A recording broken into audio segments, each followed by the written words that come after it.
झारखंड से इस वक्त की जो सबसे बड़ी खबर आ रही है वो ये है कि झारखंड के राज्यपाल रमेश बैस को अब महाराष्ट्र का नया राज्यपाल नियुक्त कर दिया गया है। वहीं सीपी राधाकृष्णन जो तमिलनाडु के बीजेपी के कद्दावर नेता हैं, उन्हें अब झारखंड का नया राज्यपाल नियुक्त किया गया है।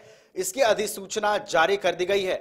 झारखंड में झारखंड सरकार और राजभवन के बीच जो तकरार था, उसे देखते हुए ये जो बदलाव हुआ है राज्यपाल का, ये एक बड़ी खबर मानी जा रही है। और जिस तरीके से झारखंड सरकार और राजभवन के बीच जो सियासी हलचल था बीते दिनों, उसे लेकर भी ये खबर बेहद अहम हो जाती है। इस मसले पर हम बात करेंगे। हमारे साथ हमारे सहयोगी मदन जुड़े हुए हैं। मदन, झारखंड के अब राज्यपाल बदल दिए गए हैं। रमेश राज्यपाल को महाराष्ट्र का नया राज्यपाल नियुक्त कर दिया गया है। वहीं सीपी राधाकृष्णन को अब झारखंड के नए राज्यपाल के रूप में नियुक्त किया गया है। जिस तरीके से राजभवन और झारखंड सरकार के बीच तल्खी थी, जो गहमागहमी थी, उसे लेकर अब क्या मायने समझे जाए नए राज्यपाल का बदलाव होना? बिल्कुल, देखिए, हाल के दिनों में अगर आप देखें तो सीधे तौर पर राजभवन और सरकार आमने सामने दिख रहे थे। सबसे महत्वपूर्ण राजभवन और सरकार, हम इसलिए कह रहे हैं कि लिफाफा जो अब तक नहीं खुला, वो लिफाफा काफी सुर्खियों में रहा। पूरी देश की निगाहें झारखंड की तरफ लगी हुई थी और राजभवन पर सबकी निगाहें टिकी हुई थी। लेकिन इस वक्त जो कई सवाल खड़े कर रहे हैं, वो ये महत्वपूर्ण माना जा रहा है कि अगर आप देखें तो हाल के दिनों में राज्य सरकार के कई प्रस्तावों को, विधेयकों को वापस किया है राजभवन ने। चाहे वो मॉब लिंचिंग का हो, चाहे वो वित्त विधेयक हो, या फिर सबसे महत्वपूर्ण जो हेमंत सरकार के विधेयक थे 1932 आधारित स्थानीय नीति को लेकर के परिभाषित करने को, उस विधेयक को भी राज्यपाल ने वापस कर दिया।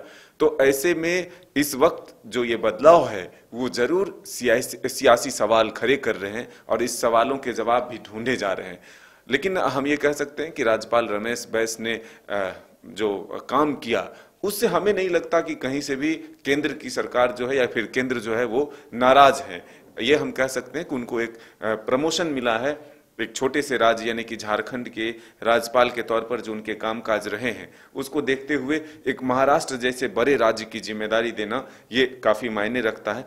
लेकिन हाँ, राधाकृष्णन जो सीपी राधाकृष्णन है, वो भी एक कद्दावर नेता है और बीजेपी के बड़े चेहरे में से नाम उनका आता है। तो उनको जो जिम्मेदारी झारखंड की मिल रही है, ये भी कई सवाल खड़े करते हैं कि आखिर वो जो आएंगे तो उनका कामकाज कैसा होगा, किस रूप में वो काम करेंगे, ये आने वाला वक्त बताएगा। लेकिन आप देखिए कि 13 राज्यों के जो राज्यपाल बदले गए, उसमें झारखंड के नाम भी शामिल हुए। तो इसमें जरूर ये हम कह सकते हैं कि राष्ट्रपति के द्वारा जो ये अनुमोदित नाम है और जो नियुक्तियां हुई है राज्यपालों की, ये सारे समीकरणों को देखते हुए और जो विधानसभा या फिर लोकसभा चुनाव, हम ये कह सकते हैं कि जो 2024 के लोकसभा चुनाव है, उसके मद्देनजर भी सांगठनिक जो एक ये होता है कि भाई चलो पूरे देश स्तर पर नेताओं को एक जिम्मेदारी मिले, तो उसमें राज्यपाल का भी ये पोस्ट माना जाता है कि राज्यपाल के तौर पर जो है बड़े नेताओं की उसमें भागीदारी शामिल कराई जाती है। तो हम ये कह सकते हैं कि ये एक मायने हो सकता है इसके।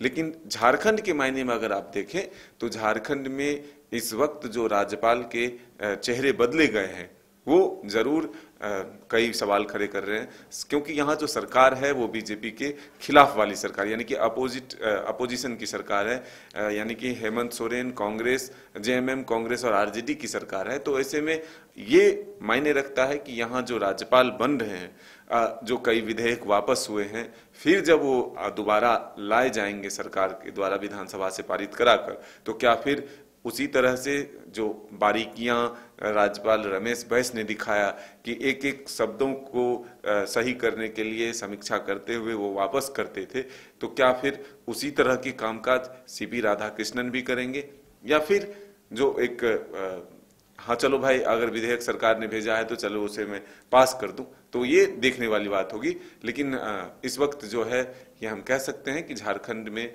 सियासी हलचल के बीच जो राजभवन और सरकार के बीच रहा था, आपने देखा होगा कि जब सरकार अस्थिर होने की बात हुई थी तो सीधे तौर पर कई विधायक सामने आकर के राज्यपाल पर आरोप लगा रहे थे, राजभवन पर आरोप लगा रहे थे कि वो बीजेपी के इशारे पर काम कर रहे हैं। वो जो है कई बार राज्यपाल ने भी ये कहा बातों बातों में कि वो ऐसा गोंद से लिफाफा सटा हुआ है कि वो खुलता नहीं है, हमारा विशेषाधिकार है, जब हम चाहें तब लिफाफा को खोले। दूसरे मंतव्य की भी बात आई। तो कई ऐसे सिचुएशन रहे थे जब राजभवन और सरकार जो है आमने सामने रहे। अब देखिए, जब 1932 आधारित जो स्थानीय नीति जो वापस हुआ, उसमें भी सीधे तौर पर राज्यपाल पर आरोप लगा कि राज्यपाल जो है बीजेपी के प्रेशर में काम कर रहे हैं, बीजेपी के दबाव में काम कर रहे हैं, जबकि सरकार की तरफ से लोगों का कहना था कि हमारी मंशा सिर्फ ये है कि इसको यहाँ पर एक सुरक्षा कवच के साथ राजभवन से उसको स्वीकृति मिलने के बाद नवी अनुसूची में भेजा जाए।